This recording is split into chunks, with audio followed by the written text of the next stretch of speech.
오늘 성서 본문 다윗 임금이 쓴 시 중에 한 편입니다. 여러분 모두 잘 아시겠지만 다윗 임금 참으로 특별한 분이십니다. 먼저 그는 용사였습니다. 전쟁터에서 전투 부대를 이끄는, 그리고 많은 전쟁을 승리로 이끌었던 장수였습니다. 그는 음악가였습니다. 그는 음악으로 병들어가는 사람의 심령을 치료하였습니다. 요즘 뮤직 테라피가 하나의 새로운 장르로 이제 이미 굳어졌습니다.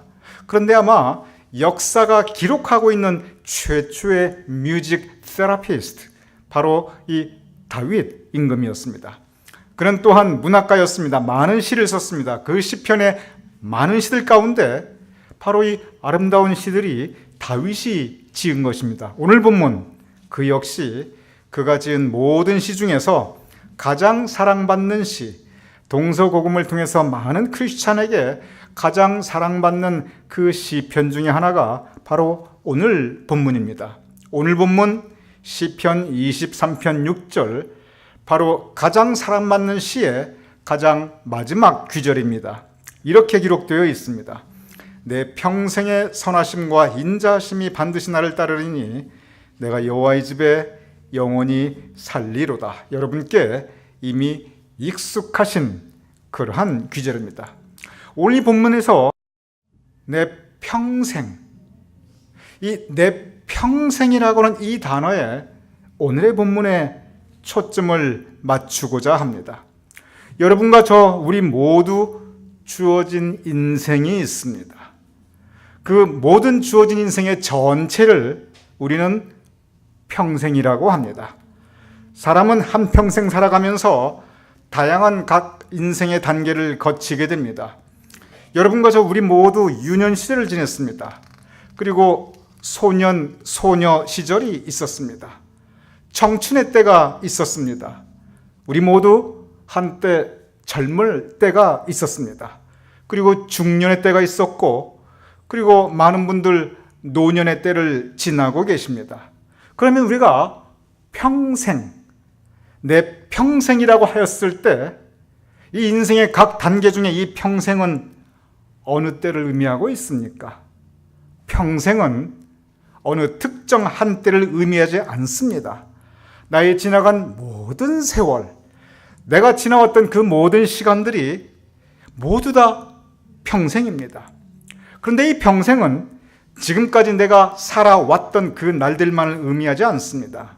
평생은 앞으로 내가 살아가야 할, 아직 다가오지 않은 나의 미래도 그 또한 나의 평생, 바로 내 한평생입니다. 평생은 이렇게 시간의 단위만을 의미하는 것은 또한 결코 아닙니다. 우리는 우리 인생 살아가면서 여러 일들을 겪게 됩니다.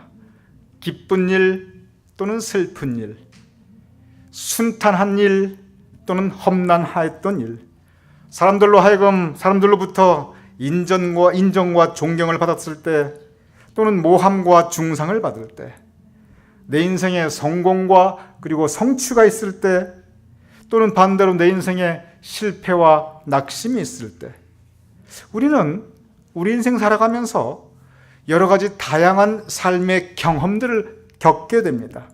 내 평생, 이 내 평생이라고 하는 이 단어는 시간만을 의미할 뿐만 아니라 내 삶의 시간 동안 내가 겪었던 그 다양한 삶의 경험, 그것이 무엇이든지 그 모든 삶의 경험들을 포괄적으로 포함하고 있는 단어가 바로 이 내 평생, 내 평생이라고 하는 이 한 단어입니다.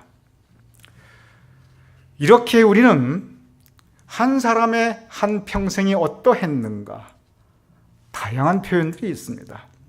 한국 사람들의 정서는 평생을 한많은 한평생으로 많이 표현한 것을 우리는 지난 여러 가지 문학작품이나 또는 노래들에서 볼 수 있습니다. 적지 않은 분들 또한 고난에 가득 찬 평생 고난과 수고를 하며 살았다고 또한 생각하게 됩니다. 많은 분들 인생 살아보니 내 평생 내가 아득바득 살아봤는데 다 부질없다, 이렇게 생각하시는 분들도 또한 적지 않습니다. 그러면 여러분, 바로 이 내 한평생, 여러분의 한평생을 딱 한 줄로 표현하신다면 여러분 뭐라고 여러분의 한평생을 표현하시겠습니까?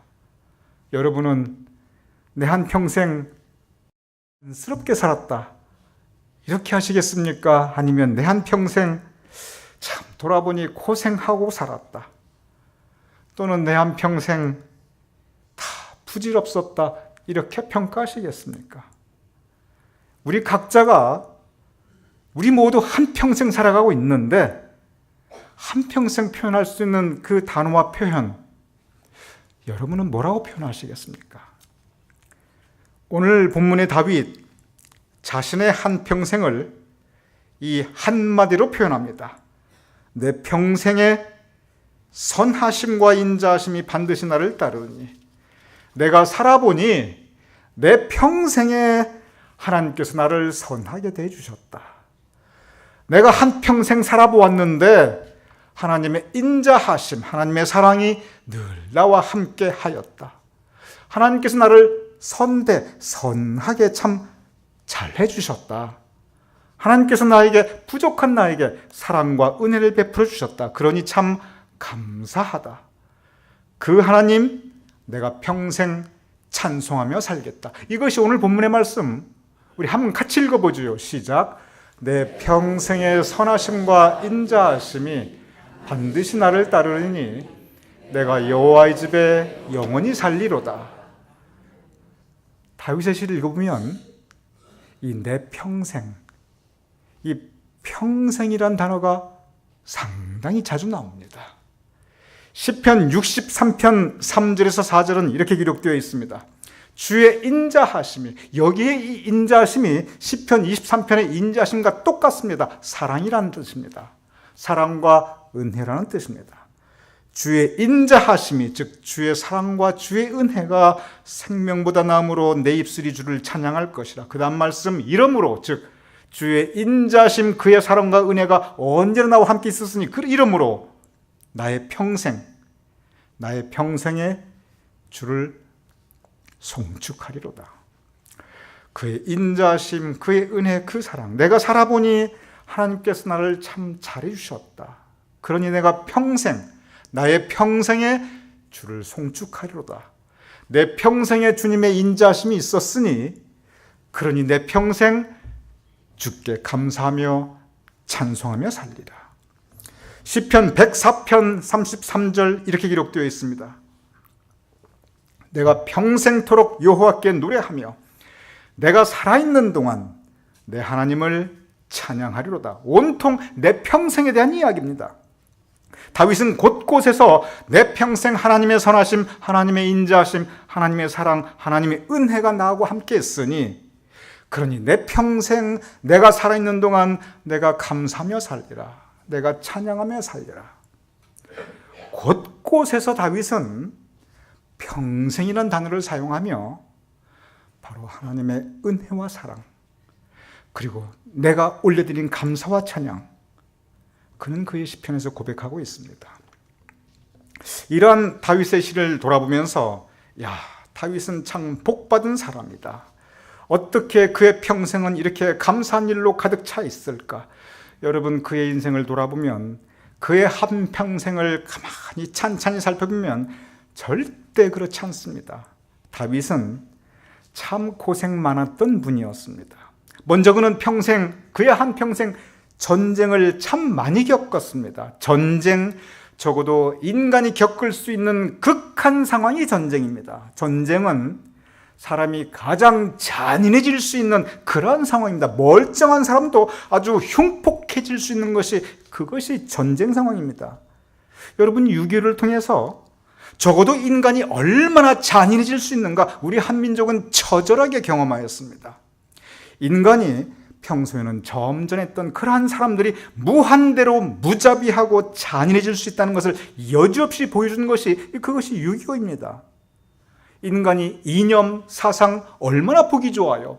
그런데 이념의 탈을 쓰고 인간 이하의 짓을 무자비하게 그리고 주저없이 하였던 그것이 바로 6.25의 기록들입니다. 그런데 다윗은 그의 평생의 그런 전쟁들을 한 번도 아니고 두 번도 아니고 그의 평생에 수없이 겪어야만 했습니다. 그렇게 전쟁을 치르면서 사는 그런 다윗의 인생, 그것이 무슨 아름다운 삶입니까? 그것이 물은 푸른 초장과 잔잔한 물과 있는 삶입니까? 그의 인생은 처절하고 그리고 참혹한 삶이었습니다. 다윗 성서의 기록을 가만히 보면은 그는 살기 위해 자존심을 굽혀야 했을 때가 참으로 많았습니다. 어차피요 사람은 극한 상황에 몰리면 살기 위해 자존심 버려야 할 때 있습니다. 그런데 그는 그의 목숨을 부지하기 위하여 살기 위해 도망 다녔고 굴 속에 살았고 그리고 적군에 잡혀 있을 때 살기 위해서 침을 질질질 흘리면서 미친 척 하기도 했습니다. 여러분, 침을 질질질 흘리면서 미친 척하는 이 다윗의 모습이 다윗의 이미지하고 같습니까? 전혀 상반됩니다. 살기 위해서 어쩔 수 없이 그는 그 자존심 다 버렸습니다. 심지어 적군에게 충성을 맹세하고 적군에게 신하 노릇도 합니다. 변절자 노릇도 합니다. 이것이 우리가 알고 있는 다윗의 모습과 전혀 다릅니다. 사람이 그래도 적어도 마지막까지 지키고 싶어하는 것이 자존심과 명예의식인데 다윗은 살기 위해, 생존을 위해 그 인간의 마지막 자존심도 버려야 했던 그러한 시기를 그는 지나고 있었습니다. 여러분께서 그렇게 질문하실 분 계실 것입니다. 그래도 그런 고생 다 끝나고 그래도 권력 잡고 왕이 되어서 부귀영화 누리지 않았습니까? 물론 그렇지요. 왕 되었지요. 부귀영화 누렸지요. 그런데 그가 왕이 되어서 부귀영화 누릴 때 어떤 일들이 있었습니까? 왕이 된 이후에 그의 친아들이 그의 친딸을 강간하는 사건이 발생합니다. 그 후 아들과 아들이 서로 잔혹하게 서로 죽고 죽이는 광풍이 불어옵니다. 그의 큰아들 암논, 가장 잘생기고 가장 유능하였던 압살롬, 그리고 자신의 뒤를 이어 왕이 되기로 하였던 아들 아도니아, 자신의 사랑하는 아들들이 줄줄이 무참하게 죽어나갑니다. 그중 가장 믿었던 아들이 배신해서 반란군을 이끌고 예루살렘 왕궁으로 아버지를 죽이기 위해 쳐들어옵니다. 다른 사람도 아닌 친아들의 공격을 피해서 다윗은 머리를 가리고 맨발로 울면서 예루살렘 성을 떠나는 장면을 성서는 생생하게 전하고 있습니다. 왕이 되었지요. 부귀영화 누렸지요. 그러나 얼마나 참담한 인생입니까? 이럴 바에야 왕이 되면 무슨 낙이 있습니까? 이것이 바로 성서가 전하는 다윗의 삶이었습니다. 그의 평생의 모습이었습니다. 다윗은 그의 평생에 이러한 모든 험난한 상황을, 이런 험악한 삶의 그 모든 시간들을 오늘 본문 그 앞서 시편 23편 4절에 단 한마디로 표현합니다. 내가 사망의 음침한 골짜기로 다닐지라도.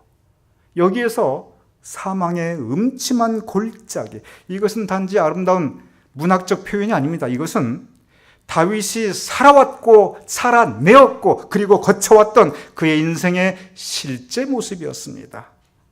다윗의 인생을 가만히 보면은 다윗은 푸른 초장과 쉴만한 물가에서 살았던 그 시간보다는 저 사망의 음침한 골짜기를 지나며 살 때가 훨씬 더 많았습니다.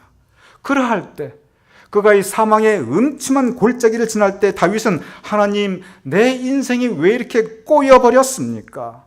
내 이 한많은 평생을 이렇게 살아가는 것 내가 너무 힘듭니다. 다윗은 한 번도 그렇게 말하지 않았습니다. 오히려 그러한 때 내 평생의 하나님의 선하심과 인자하심이 정녕 나를 따르니 그는 이렇게 고백하였습니다.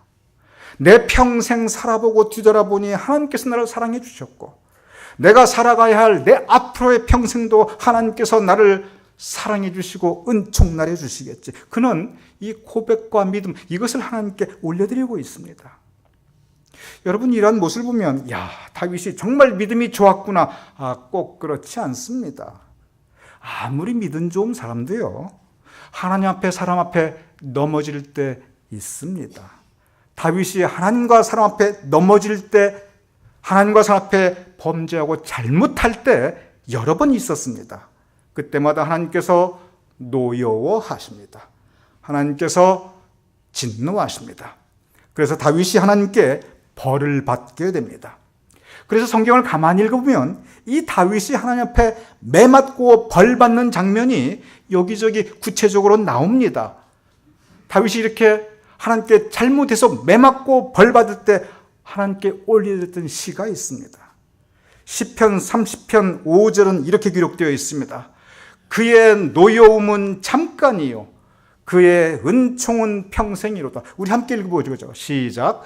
그의 노여움은 잠깐이요 그의 은총은 평생이로다.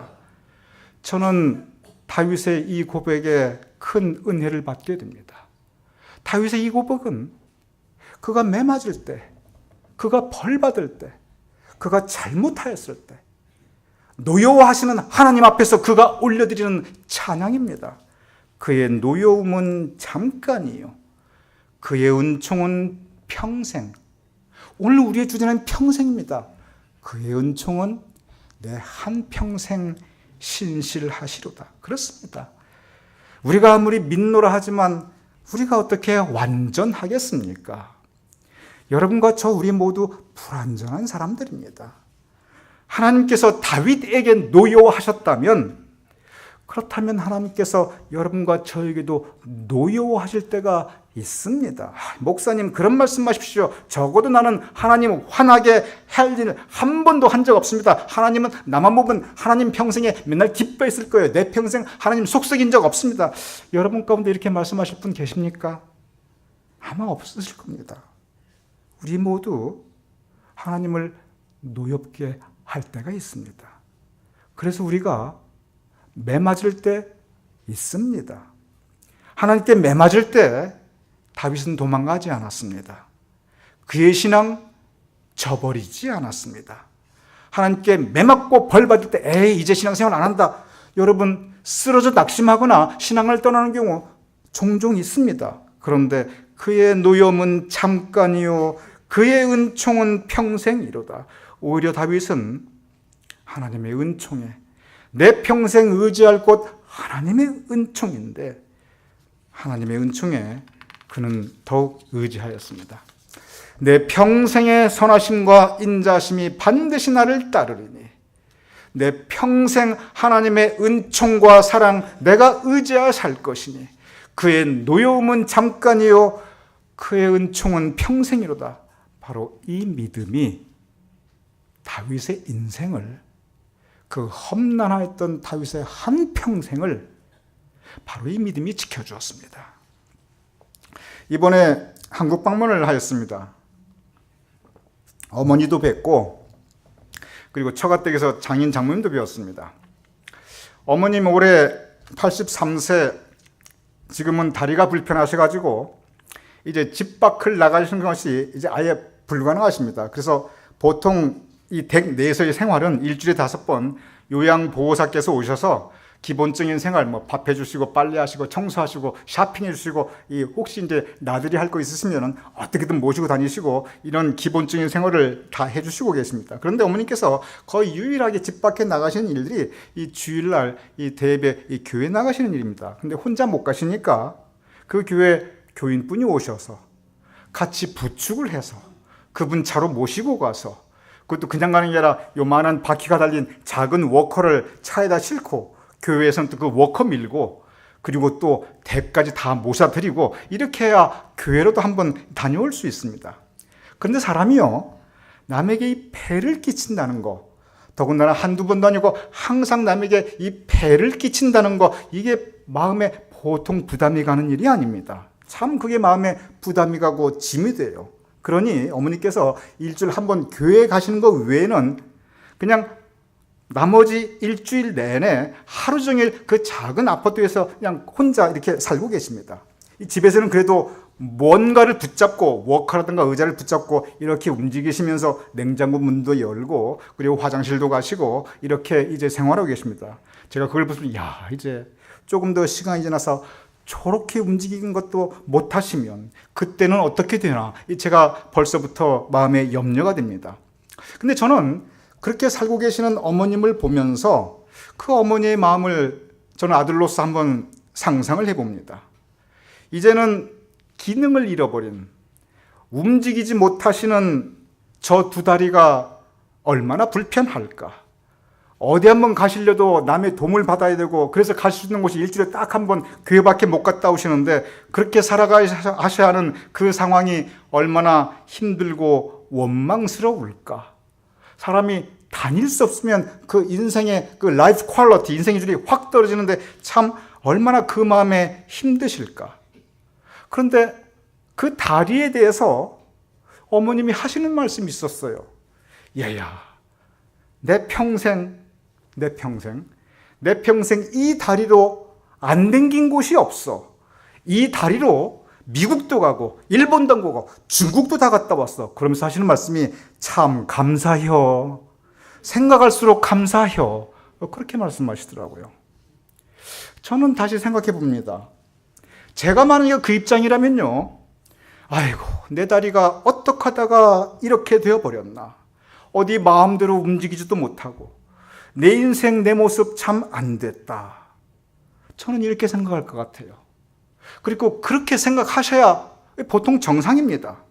그런데 하시는 말씀이 내 평생 이 다리로 안 댕긴 데가 없어. 다 댕겼어. 미국도 가고 중국도 가고 일본도 가고 참 감사해요. 어머님은 오히려 지난날 건강했을 때 그 다리를 생각하시면서, 그리고 그 다리와 함께 다녔던 곳을 생각하시면서 참 감사해요, 참 감사해요, 감사하고 계셨습니다. 제가 처가댁에 또 갔습니다. 처가댁은요, 장인이 88세, 장모가 85세, 두 분 다 우리 어머님보다 연세가 더 많으십니다. 두 분만 또 작은 아파트에 살고 계십니다. 그런데 이 90이 가까워 오시는 이 두 노인분들 사시는 모습을 보니까 제가 기가 탁 막힙니다. 장모님은 지금은 청력을 완전히 잃으셔가지고 이 귀가 아예 안 들려요. 그리고 장인은 치아가 없으신데 이 어금니 임플란트를 하실 수가 없으니까, 여러분 몸의 상태가 어느 정도 떨어지면요, 임플란트 못해요. 그래서 임플란트 할 수 없으니까 겨우 틀니에 의존하시는데, 이 틀니라는 게 잇몸이 약하니까 이 제대로 맞질 않아요. 그러니 뭘 잘 잡수지를 못해요. 그냥 하염없이 씹고 계시는데 그냥 삼키시는지 씹는지 모르겠어요. 근데 장인어른께서 젊으셨을 때 참 틀이 좋고 아주 잘생긴 분이십니다. 그런데 연세 드시고 이제 잘 드시지를 못하시니 키는 크신데 뼈만 앙상하게 남고, 머리도 이렇게 이쁘게 잘 빠지시면 좋은데 그 여기저기 듬성 빠져버리신 그 모습이 참 제가 안 듣게 느껴졌어요. 그런데 이 두 분이 어떻게 사시는가 가만히 보니까 이 두 분이서 어머님, 그 장모님 인도로 거의 매일 부흥회를 하세요. 장모가 귀가 안 들리는데 그냥 혼자 크게 소리내서 성경 읽고 혼자 크게 찬송하고 뭐 이러고 계셔요. 장인어른은 그 옆에서 장단 맞추고 계시고.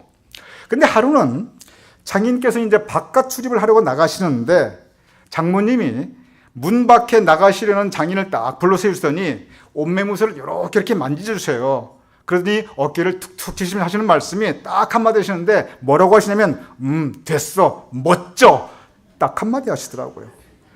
야, 아무리 눈에 콩깍지가 끼어도 그렇지 85세 할머니가 88세 노인 할아버지를 됐어, 멋져, 멋있다고 하시더라고요. 저는 여기서 생각해 봅니다. 다리를 잘 못 움직이시는 어머님, 귀가 아예 안 들리시는 장모님, 뼈만 앙상하게 남아 아주 참 힘들게 사시는 장인어른, 만약 제가 그분들 입장이라면요, 야, 저 같으면 우울증 걸리기 딱 좋겠다, 이런 생각을 제가 해봤습니다. 실제로 한국에 지금 이 노인 우울증이 한국의 커다란 사회 문제가 되어버렸습니다. 제가 자랄 때만 해도 적어도 한국 사회에서는 경로사상이라는 게 아주 철저했습니다. 그래서 연세 드셨다는 그 한 가지만으로도 무조건 존경받았고, 그리고 연세 드신 분들은 이 지혜 보고로 존중받았습니다. 그런데 요즘 한국의 노인분들 참 서럽습니다. 경로사상 그거 실종된 지 오래입니다. 이런 상태에서 나이가 드시면 몸도 약해지시고 몸이 약해지시면 마음도 약해지십니다. 이렇게 몸과 마음이 약해지시면, 그리고 잘 못 움직이시면 사시는 게 너무 힘들고, 그리고 인생이 한스럽게 느껴집니다. 그러면서 자꾸 노여움이 생기고 섭섭함이 생기고, 그리고 서럽게 느껴집니다. 이런 상태에서 이렇게 몸과 마음이 약해지고 섭섭해지고 노여워지고 한스러움이 들어가니, 거기에 외로우니 이 우울증이 안 올 수가 없어요. 그러니 한국의 노인분들 우울증이 만연합니다. 그런데 우리 어머니를 보니까 하시는 말씀이, 내가 이 다리로 여기저기 다 댕겼어, 참 감사요. 움직이지 못하는 그 다리를 가지고 원망하기보다는 오히려 하나님께 감사하며 살고 계셨습니다. 됐어, 멋져. 노인분들께서 90이 가까워 가는데 서로 인정하며, 서로 격려하며, 그리고 서로 위로하며 사시고 계셨습니다. 저는 여기서 진지하게 생각해 봅니다. 무엇이 그분들의 삶을 지켜주고 있는가? 그것은 신앙의 힘. 그것은 신앙의 힘입니다. 만약에 신앙의 힘이 없다면 여기서 그분들의 삶은 얼마나 우울하겠습니까? 만약에 신앙의 힘이 없다면 무엇을 보고 무엇을 감사하며 무슨 은총을 더 기대할 수 있겠습니까? 요한복음 1장 16절은 이렇게 기록되어 있습니다. 우리가 다 그의 충만한 데서 받으니 은혜 위에 은혜로라. 모든 것이 주님께서 왔으니 내가 받은 은혜가 충만하도다. 은혜 위에 은혜로라. 이 은혜 위에 은혜로라, 이 말씀은 내가 받은 것이 충만하고 내가 지금 누리고 있고 가졌을 때 그때 올려드리는 기도가 아닙니다. 이것은 마치 지난번에 말씀드린 토마스 아 캠피스가 말했던, 은총 주셨을 때 감사하고 은총 거두셨을 때 그때 또한 감사하라. 바로 그 마음으로 지나간 한평생을 생각하며 고백할 수 있는 우리의 신앙의 고백입니다. 우리 다 같이 한번 읽어보죠. 시작. 우리가 다 그의 충만한 데서 받으니 은혜 위에 은혜리라. 그렇습니다. 은혜 위에 은혜입니다. 평생 주신 하나님의 은혜에 감사하는 이 신앙의 힘, 바로 이 신앙의 힘이 어머님을 지켜주시고 장모님을 지켜주시고 장인어른을 지켜주시고, 그리고 오늘 이 시대를 살아가는 모든 우리 믿는 사람들의 삶을 지켜주고 있는 것입니다. 다윗의 평생을, 그의 한평생, 다윗은 이곳저곳에서 그의 평생을 노래했는데 그의 평생을 찬찬하게 살펴보면 그는 참 거친 인생을 사는 분이었습니다. 그는 참 파란만장한 인생을 살았던 분이었습니다. 그는 참 사망의 음침한 골짜기를 수도 없이 지나며 살았던 분이었습니다. 언뜻 다윗 화려해 보이지만 아닙니다. 그는 험악한 인생을 사셨던 분이었습니다. 그런데 여러분, 진지하게 인생 그 자체를 한번 생각해 보시기 바랍니다. 다윗의 인생만 그러합니까? 아닙니다. 본질적으로 모든 인생은 다 거칩니다. 본질적으로 모든 인생들은 다 파란만장합니다. 본질적으로 모든 인생길은 그 가는 길 사망의 음침한 골짜기가 곳곳에 놓여 있습니다. 본질적으로 우리 모두는 험악한 인생길을 걸어가고 있는 사람들입니다. 문제는 무엇에 의지해서 살 것인가? 무엇을 붙잡고 살 것인가? 바로 이 질문입니다. 다윗은 믿음에 의지해서 살았습니다. 다윗은 바로 하나님의 은총, 하나님의 선하심과 인자하심, 그의 사랑과 은총, 바로 그 믿음을 의지하여 그 신앙의 힘으로 그는 살아갈 수 있었습니다. 그 믿음이 다윗을 지켜주었습니다. 그리고 그 믿음이, 그 신앙의 힘이 사망의 음침한 골짜기를 지날 때 넘어지지 않도록 지켜주었습니다. 오늘 두 번째 본문, 다윗이 바로 이 신앙의 힘을 고백하고 있습니다. 오늘 본문 시편 59편 16절 이렇게 기록되어 있습니다. 나는 주의 힘을 노래하며 믿음 가운데, 신앙 가운데 하나님께서 우리에게 공급하여 주신 그 힘을 의지하여 노래하며 아침에 주의 인자하심을 높이 부르오니 아침에 눈 뜨며 오늘 하루 또한 하나님께서 새 생명 허락하여 주셨다. 오늘 하루 주님의 은혜이다. 은혜 위에 은혜로다. 아침에 주의 인자하심을 높이 부르오니 주는 나의 요새이시며 나의 환난 날의 피난처이심이니이다. 다윗은 이 본문을 보면 그가 그의 삶을 어떻게 이해하고 있는가? 내 인생 환난길을 지나가고 있구나. 그런데 내가 살아갈 수 있는 것은 주의 힘, 신앙의 힘이 나와 함께 하였으니 주의 인자심, 주의 사랑, 주의 은총, 은혜 외에 은혜로라. 하나님이 나와 함께 하시니 내가 환난 날의 피난처, 바로 이 세상을 이기며 살아갈 수 있노라. 그는 고백하고 있습니다. 오늘 여러분과 저 성찬을 나누는 시간입니다. 오늘 성찬을 나누며 우리 평생, 여러분과 저의 평생, 우리 평생에 베풀어 주시는 하나님의 선하심과 인자하심, 그 은총을 감사하는 시간, 그리고 내 평생의 주를 찬양하며 감사하며 살겠다는 그 결단의 시간, 바로 이 신앙의 힘을 체험하는 시간 되실 것을 주님의 이름으로 축원합니다.